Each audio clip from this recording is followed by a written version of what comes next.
खडीगंमतीचे आयोजन केलेले आहे।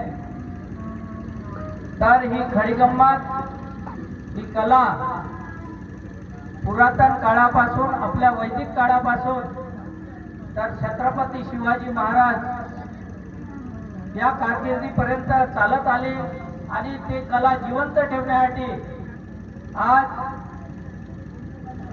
जे कलाकार आहेत ते कलावंत आपल्याला गावोगावी जाऊन आपली कला ही सादर करत असतात।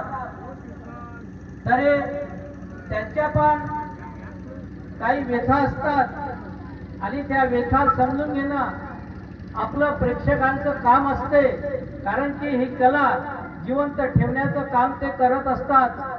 आणि सरकारचे पण म्हणणे आहेत की ह्या आमच्या ज्या सांस्कृतिक कला आहेत त्या जिवंत राहायला पाहिजे, म्हणून त्यांच्यासाठी मी एक संघटना काढली आहे।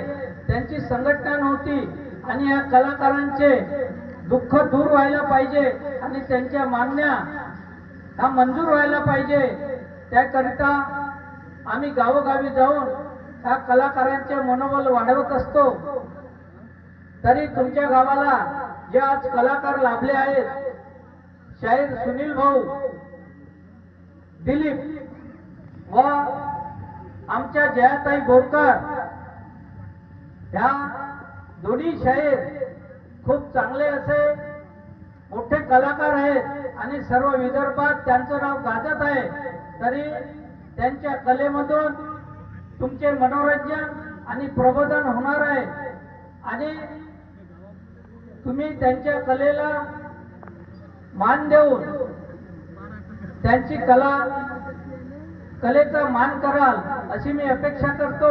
आणि खेड्यापाड्यात ही कला आज भी जिवंत आहे आणि अशीच ही कला आपली जिवंत राहील अशी मी अपेक्षा करतो आणि माझा मनोगत मी इथे समाप्त करतो। जय हिंद, जय भारत, जय कलाकार।